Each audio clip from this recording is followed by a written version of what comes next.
Great. Okay. So my name's David Rowland. I am the director of the Centre for Health and the Public Interest, and we're currently engaged in an ESRC UKRI funded project with Warwick Business School and University College London, which is designed to look at the financial impact of COVID-19 on the UK care home sector. So what I'm going to do just in the next 10 minutes or so is just do a very quick run through of the reasons behind the study and some of the preliminary findings.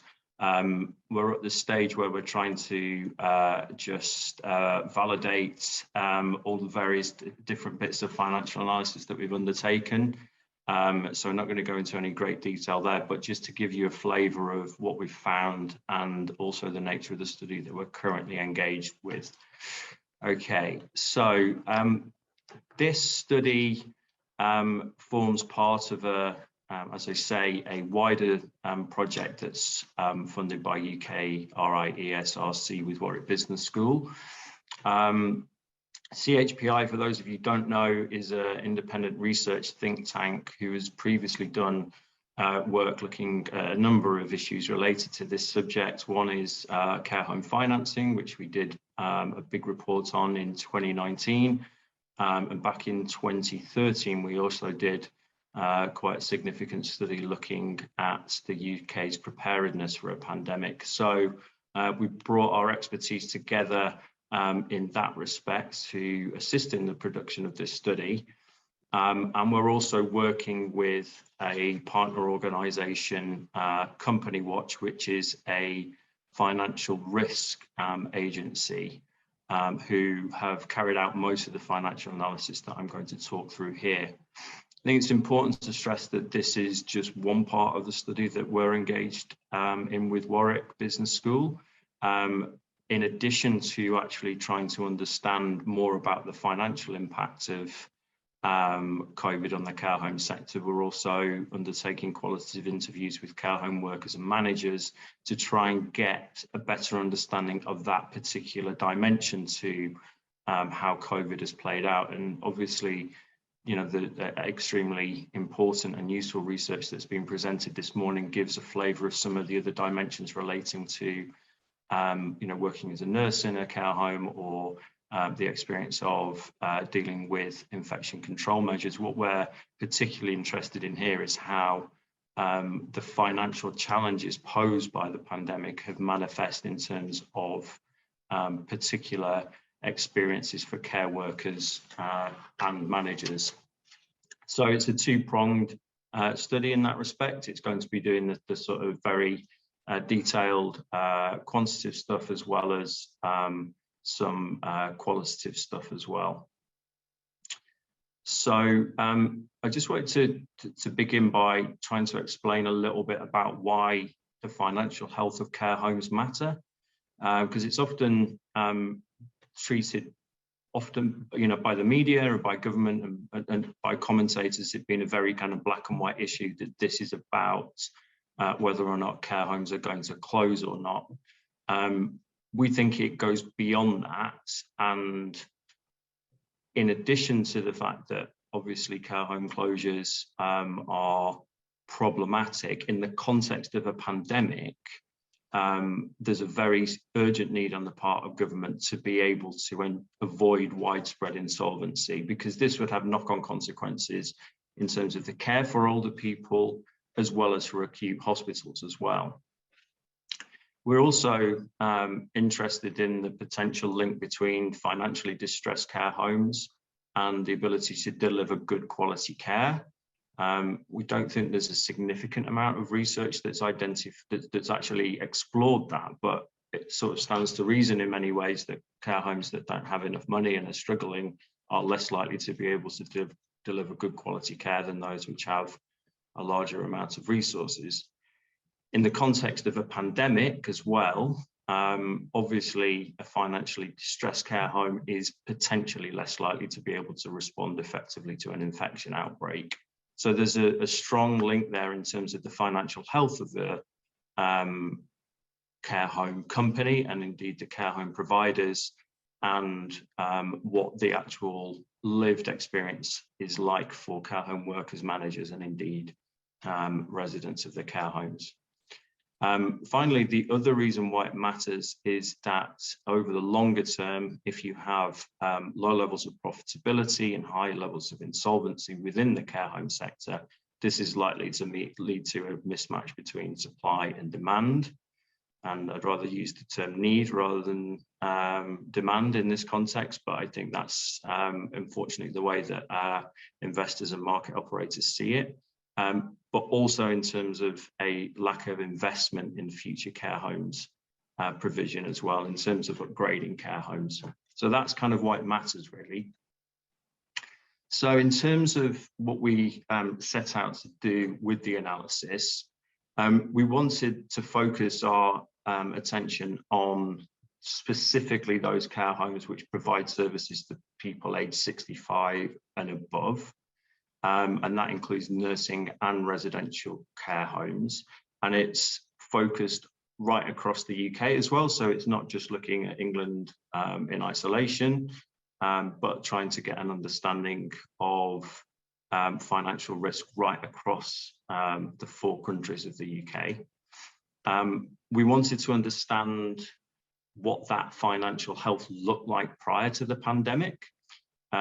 So to get an understanding of where things were before March 2020. We also wanted to understand the distribution of financial risk, so to understand the extent to which the distribution of risk was determined by provider, i.e. whether they were for-profit or not-for-profit, by geographic location and also by company size. And then what we wanted to do was to be able to say, based on what we know about the pre-pandemic position of the care home sector, what would the impact of potential cost increases and revenue loss, which is caused by the pandemic. Now, as people are probably aware, there are 2 main consequences of the pandemic in terms of its direct financial impact. One is that costs increase because of additional staffing costs, use of agency workers, infection control measures, PPE, etc.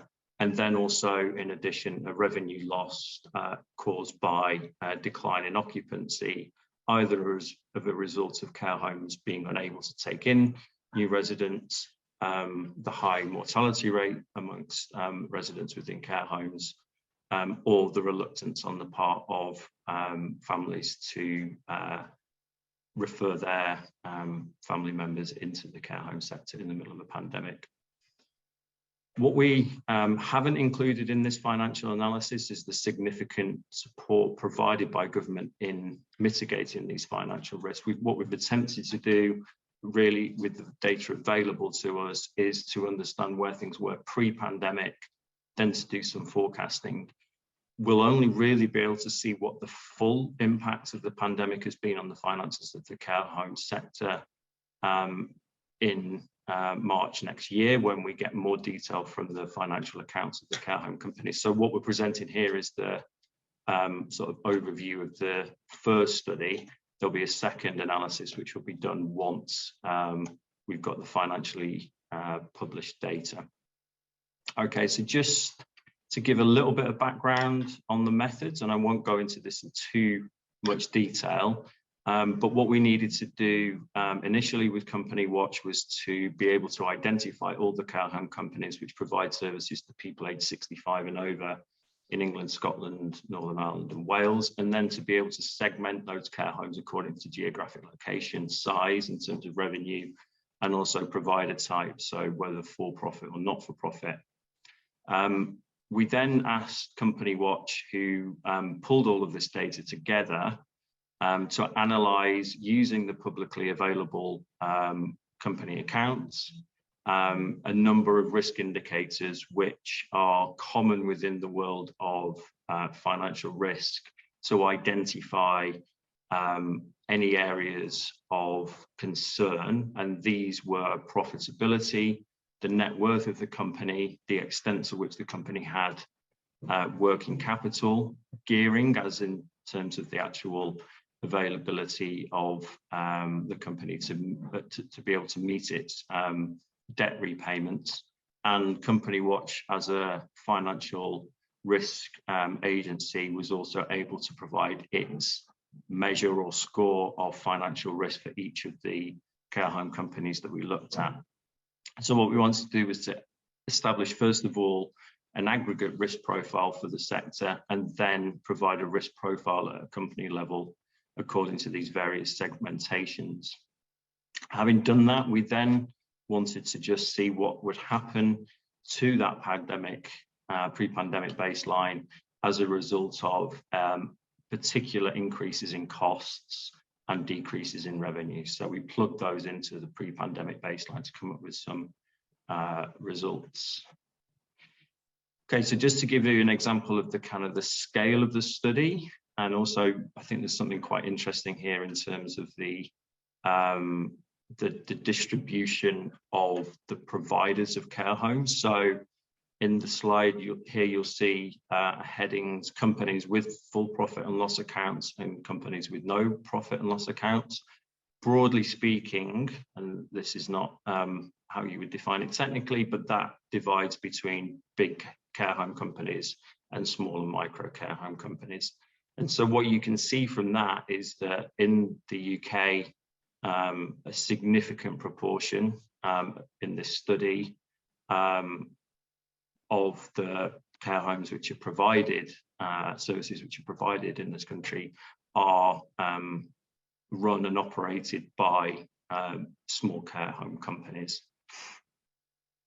In terms of the actual coverage of the study, we took the data from all of the various regulatory databases from Healthcare Quality Commission, the regulators in Northern Ireland, Scotland and Wales, and then we mapped those onto company house data as well. So as you can see from this, in total it's around 8,692 care homes that we looked at, which amounts to around 377,000 care home beds. So it's a pretty comprehensive study. The only other study that we're aware of which is similar to this was one done by the Competition and Markets Authority in 2016, which was very useful in terms of informing our analysis here. Ours is slightly different in in certain ways, which I won't go into, but just to stress the kind of the comprehensiveness and detail of the analysis that we've had to construct in order to explore this subject. So I think just to go into some of the emerging findings, and as I say, what we're not presenting here are the actual specific percentages of various different companies with different risk indicators attached to them, because we don't want to do that until we fully validated the study before we get around to publishing it. But I just wanted to kind of talk through some of the headline findings and, in a sense, what this means from the perspective of where the care home sector currently is and where it might be heading. So it probably doesn't come as a surprise to very many people in the audience who know much about the UK care home sector, but and indeed echoes what the Competition and Markets Authority found in 2016, which is there are very low levels of profitability across the provision of residential and nursing care for people aged over 65. And that's important, not just from the perspective of the financial sustainability of those care homes which don't make a profit are less likely to survive and to keep going, but also in terms of the future interest in investment in the sector as well. We also identified through Company Watch that there were a significant number of care homes which displayed features of financial risk, perhaps more than we were actually expecting. We found across the sector that there were high levels of gearing, and what we mean by that is that, to put it in very simplistic terms, there was a lot of debt that was being borne by the care home sector, and that was not just something which was commonplace to the large care home providers, although obviously that is an issue and one that increasingly attracts attention from policymakers and the media in this country, but it's also something which we found right across the sector, including within smaller micro companies as well. Negative working capital, negative net worth were all found to be over what you would consider to be a healthy industry, a healthy sector in terms of sustainability. And put all together, it highlighted the fragile state of the sector pre-pandemic. And again, when we're thinking about the pandemic, when we think of the context of what happened and what is continuing to happen, we're not talking about a sector which has very much financial resilience and durability built into it. We found that this risk was... David, sorry, we'll need to speed a little bit. Sorry, we're running a bit out of time. But no problem. Okay. So yeah. So just to say, yeah. So this was the fact that there was significant high levels of risk across both large and small care home companies, and also we found that for-profit care home companies were more at risk than not-for-profit.